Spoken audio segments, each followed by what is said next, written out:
नमस्कार, आप देख रहे हैं सिटी पोस्ट लाइव। मैं हूं सृष्टि राज।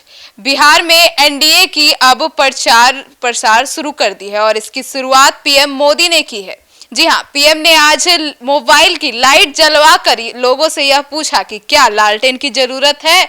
समस्तीपुर में चिराग पासवान को भाषण देने से भी कई बार रोका गया और 30 बार जंगल राज का जिक्र भी किया गया। जी हाँ, क्या है ये पूरा मामला और आज प्रधानमंत्री नरेंद्र मोदी ने जो जनसभा किया है, जो प्रचार किया है, इसमें क्या क्या हुआ, इसके ऊपर विस्तार में बातचीत करने के लिए हमारे साथ उपस्थित हैं चीफ एडिटर श्रीकांत प्रत्युष। तो सर, आज क्या क्या हुआ?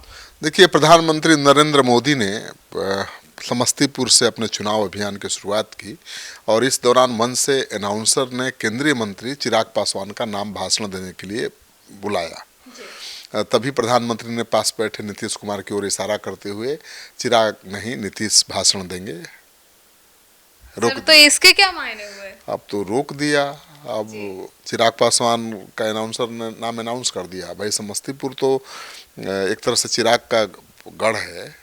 वहाँ से उनके चाचा चुनाव लड़ते रहे हैं और उनके लिए बहुत अहमियत रखता है समस्तीपुर। सर, लेकिन उन्होंने ऐसा क्यों किया? उनको क्यों रोका? मोदी ही बताएंगे कि क्यों रोका। नाराज होंगे या कुछ कारण होगा, क्यों नहीं बोलने दिया चिराग पासवान को, ये सबके जहन में सवाल उठ रहा है।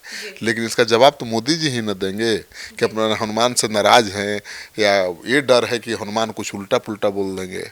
है, हनुमान तो तलखते और दिखा ही रहे थे, अपने को हनुमान बता रहे थे मोदी का और बीजेपी को नचा रहे थे और 29 सीट लेकर ही माने। तो 29 सीट बीजेपी ने दे तो दिया है चिराग जी को, लेकिन अब पीएम मोदी ने तो भाषण नहीं देने दिया। क्या कारण है तो मोदी जी बताएंगे या चिराग पासवान बता सकते हैं। लेकिन उस दौरान का दृश्य कैसा था सर? देखिए, मंच से अनाउंसर ने केंद्रीय मंत्री चिराग पासवान का नाम भाषण के लिए लिया। जैसे होता है ना कि अब मैं आमंत्रित करता हूँ माननीय केंद्रीय मंत्री चिराग पासवान को आए अपना विचार रखें, ठीक है ना। लेकिन प्रधानमंत्री ने अपने पास बैठे नीतीश कुमार की ओर इशारा किया, ठीक है ना, कि चिराग नहीं नीतीश भाषण देंगे। इसके तुरंत बाद अनाउंसर ने पाला बदला और सीएम नीतीश कुमार का नाम अनाउंस कर दिया। उनको बुलाया। सीएम कहाँ देर करने वाले थे, खड़े हुए और करीब 10 मिनट का भाषण दिया। शानदार भाषण। इसके बाद प्रधानमंत्री ने अपना भाषण शुरू कर दिया। चिराग पासवान को दोबारा भाषण देने का मौका ही नहीं मिला। अब भाई, प्रधानमंत्री के बाद कहाँ से भाषण देंगे और नीतीश कुमार के बाद कैसे भाषण देंगे? सीनियरिटी के हिसाब से भाषण होता है ना। तो चिराग पासवान से पहले नीतीश कुमार को बुलवाने का मतलब ही था कि चिराग पासवान को बोलने का मौका नहीं देना है। तो यही बड़ा चर्चा का विषय बना हुआ है अब राजनीतिक गलियारे में कि आखिर चिराग को क्यों रोक दिया प्रधानमंत्री ने समस्तीपुर में भाषण देने से। अब इसका जवाब तो मोदी जी देंगे या चिराग देंगे। सर, लेकिन नरेंद्र मोदी ने अपने भाषण में कई बार जंगल राज और लालटेन का भी जिक्र किया। हाँ बिल्कुल, प्रधानमंत्री ने बेगूसराय और समस्तीपुर दोनों जगहों पर सभा में करीब 30 बार जंगल राज का जिक्र किया। दोनों जगह सभा में मौजूद लोगों से मोबाइल की फ्लैश लाइट जलवाई। उन्होंने पूछा, इतनी रोशनी में भी क्या आपको लालटेन की जरूरत है? पीएम ने कहा, कांग्रेस के शासन में मोबाइल बहुत महंगा था, विदेश से मोबाइल मंगवाना पड़ता था। उस वक्त मोबाइल फ़ोन बनाने वाली सिर्फ 2 फैक्ट्री थी, अब 200 से ज़्यादा फैक्ट्रियां हैं। एनडीए सरकार में डेटा भी सस्ता हो गया है। इस वजह से नौजवानों को कंटेंट क्रिएशन का नया मार्केट मिला है या मौका मिला है। आज बिहार में ये मोबाइल, ये प्रकाश हर कोई देख रहा है। तो पीएम मोदी ने बहुत सलीके से महागठबंधन पर निशाना साधा। सर, और बेगूसराय में प्रधानमंत्री ने जो छठ पर्व आ रहा है बिहार का, उसके लिए छठ व्रतियों को भी सूप प्रदान किया। देखिए, छठ जो है लोक आस्था का महापर्व है और उत्तर प्रदेश बिहार में बहुत धूमधाम से मनाया जाता है। तो पीएम ने शारदा सिन्हा को याद किया और प्रधानमंत्री के मंच पर लाइट का इंतजाम नहीं था। मंच पर अंधेरा देख केंद्रीय मंत्री गिरिराज सिंह माइक लेकर बोले, लाइट वाले स्टेज पर जल्दी लाइट दो। प्रधानमंत्री पहुंच गए, अंधेरा है मंच। प्रधानमंत्री ने कहा, जब से चुनाव की घोषणा हुई है हम सब देख रहे हैं, एक तरफ एनडीए है जहां चिराग जी हैं, कुशवाहा जी हैं, नीतीश जी जैसे समझदार नेता हैं, वहीं दूसरी तरफ लाठियां भाज रहा महागठबंधन है। इस गठबंधन में अटक लटक झटक पटक दल है। आरजेडी बीते 2 दशक में कोई चुनाव नहीं जीती, लेकिन अपनी अहंकार में अटकी है। इसी अंधकार में जेएमएम को झटका दिया। कांग्रेस 35 साल से बिहार में आरजेडी की पिछलंगू बनी हुई है। आरजेडी ने इस बार उसको पटक दिया। वीआईपी को फटका दिया, लेफ्ट के जो दल है उनको लटका दिया। साथियों, जब स्वार्थ हावी होता है तो लूट खसोट भी हावी होता है। तो बड़ा मतलब लहरदार भाषण था प्रधानमंत्री का। और उन्होंने जंगल राज की भी खूब याद दिलाई। बिल्कुल, जंगल राज की तो याद दिलाना उनके लिए जरूरी भी था। वो जो नैरेटिव है ना कि तेजस्वी यादव आएंगे तो उनके माता पिता के ज़माने का 1990 के दशक वाला जंगल राज आ जाएगा, वो उसको एनडीए भुनाना चाहता है। और देखिए वही नैरेटिव काम कर रहा है। अगर जंगल राज का नैरेटिव ख़त्म हो जाए, अगर लोगों को भरोसा हो जाए कि तेजस्वी जी आएंगे तो वो 1990 के दशक वाली स्थिति नहीं होगी, हत्या रंगदारी लूट अपराध नहीं बढ़ेगा, तो उनको कौन रोक सकता है। तो एनडीए इस नैरेटिव को मजबूत बनाए रखना चाहता है। और भाई 20 साल पहले लालू जी थे ना राबड़ी जी, और 20 साल बाद भी उसी जंगल राज के नैरेटिव को जिंदा करने में एनडीए जुटा हुआ है। और प्रधानमंत्री ने जिस तरह से 29 बार जंगल राज नाम लिया और कहा कि हत्या रंगदारी लूट धमकी का वो दौर जिसने बिहार के फैक्ट्री पर ताले लगवा दिया, ये ताले सिर्फ फैक्ट्री पर नहीं आपके भविष्य पर भी लगे हैं।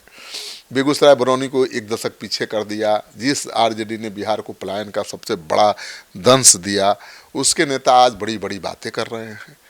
तो इससे पहले उन्होंने समस्तीपुर के कर्पूरी ग्राम से अपने चुनाव अभियान की शुरुआत की, जहां पर चिराग को बोलने का मौका नहीं मिला।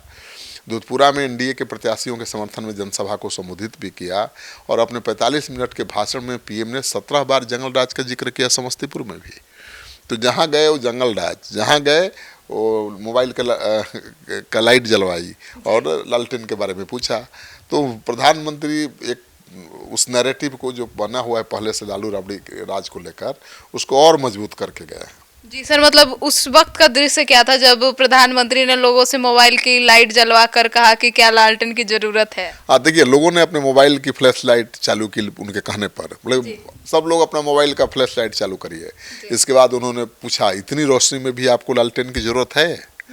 प्रधानमंत्री ने कहा कि दोस्तों, पूरा देश देख रहा है कि लोगों को लालटेन की जरूरत नहीं है, और ये हमारी सरकार है जिसने हर घर में इंटरनेट पहुंचाया है, इसे इतना सस्ता कर दिया है।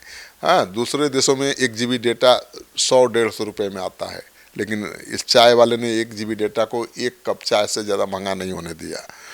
तो सस्ते इंटरनेट का फ़ायदा सबसे युवा उठा रहे हैं, वीडियो बनाकर कमाई कर रहे हैं। तो प्रधानमंत्री ने तो इसको भी एक बड़ा रोजगार का जरिया बता दिया। तो यही है पीएम मोदी का जलवा।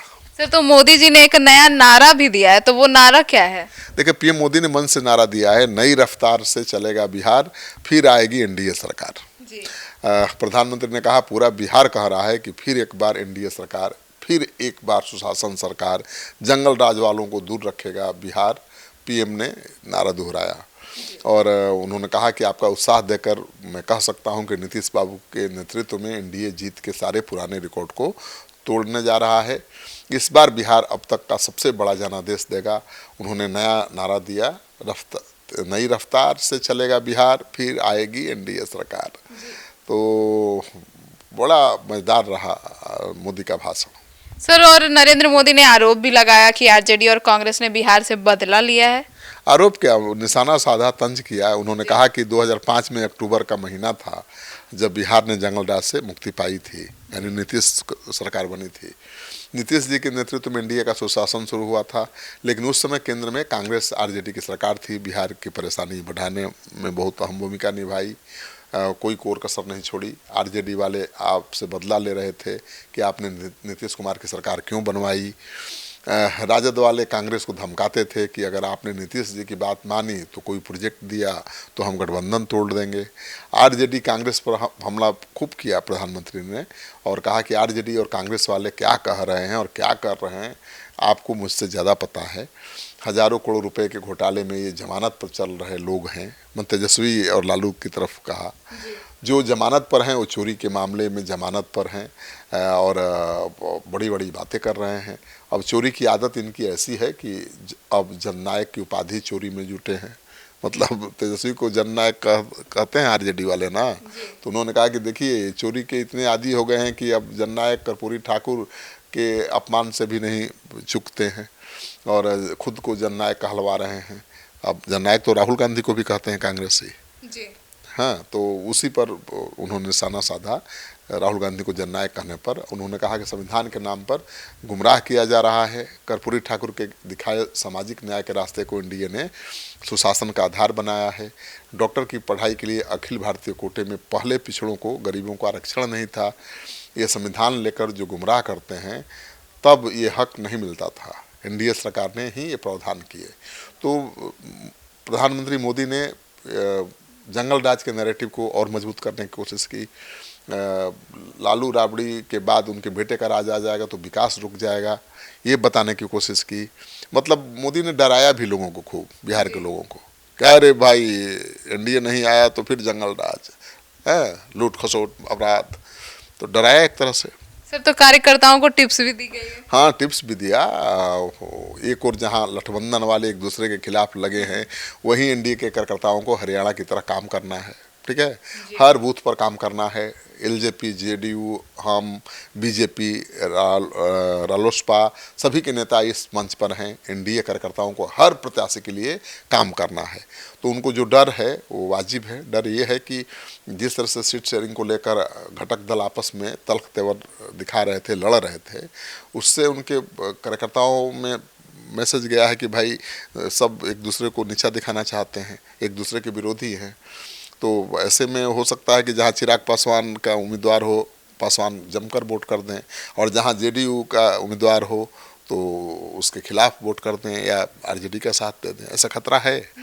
तो इस खतरे से आगाह उन्होंने कराया और उन्होंने कई बड़े बड़े गंभीर आरोप लगाए। बिहार को बांटने का आरोप लगाया और कांग्रेस आरजेडी को संवेदनहीन लोगों की जमात बता दिया और गरीबों का मजाक उड़ाने वाला बता दिया। उन्होंने कहा कि इनकी सोच ने दशकों तक बिहार को उत्तर और दक्षिण बिहार में बांटे रखा। दलित, पिछड़ों, गरीबों को जान पर खेलकर गंगा जी को पार करना पड़ता था या फिर कई 100 किलोमीटर का रास्ता तय करना पड़ता था, लेकिन इन्होंने गंगा जी पर पुल नहीं बनाया। एनडीए सरकार ने कनेक्टिविटी पर बल दिया। बीते सालों में गंगा जी पर कितने सारे पुल बने। लठबंधन में अटक भटक लटक झटक दल एक तरफ हैं जिसमें सूझबूझ से भरा नेतृत्व है, दूसरी तरफ लाठियां भाज रहा महागठबंधन है। ये लोग कैमरे पर आकर कुछ भी बोले, लेकिन पीठ के पीछे एक दूसरे की खाल खींच रहे हैं। तो प्रधानमंत्री ने पूरा महागठबंधन का खाल खींच दिया, आप कह सकते हैं। ठीक ना, अटक, ठीक ना, अटक दल है, लटक दल है, भटक दल है, झटक दल है और पटक दल है। सुशासन को समृद्ध, मतलब सुशासन को समृद्धि में बदलना है। हमने जंगल राज को सुशासन में बदला, अब सुशासन को समृद्धि में बदलने का मौका है। मतलब प्रधानमंत्री ने यही मैसेज दिया कि भाई हमको नहीं जिताए, एनडीए को नहीं जिताए तो जंगल राज आ जाएगा, फिर घर से निकलना मुश्किल हो जाएगा। उन्होंने दूसरा डराने का भी ये भी कहा कि भाई तेजस्वी आएंगे तो क्या होगा, याद कर लीजिए लालू राबड़ी के पुराने राज को। और ये भी समझाया कि भाई अभी तो सुशासन है, सुशासन को समृद्धि में बदलना है। ठीक ना, ये सुशासन समृद्धि का रास्ता खोलेगा इस बार अगर आप हमें जिताएंगे, यानी एनडीए की फिर से सरकार आएगी तो सुशासन समृद्धि के रास्ते पर बिहार को ले जाएगा। माने बिहार को पैकेज मिलेगा, बिहार का विकास होगा। तो प्रधानमंत्री का भाषण बहुत जानदार था, धारदार था और विपक्ष की खाल खींचने वाला था। तो सुना आपने हमारे इस डिबेट को, और आज प्रधानमंत्री आए थे उस पर विश्लेषण कर कैसे श्रीकांत प्रत्युष सर ने आपको बताया। तो अब इस पूरे मामले पर आपकी क्या राय है, और प्रधानमंत्री के इस भाषण को लेकर, लठबंधन को लेकर और अटक पटक पलट झटक जो भी दले हैं उसको लेकर आपकी क्या राय है, कमेंट सेक्शन में जरूर बताइएगा। तो फिलहाल इस खबर में इतना ही। आगे की खबरों के लिए जुड़े रहिए हमारे साथ और देखते रहिए सिटी पोस्ट लाइव। धन्यवाद।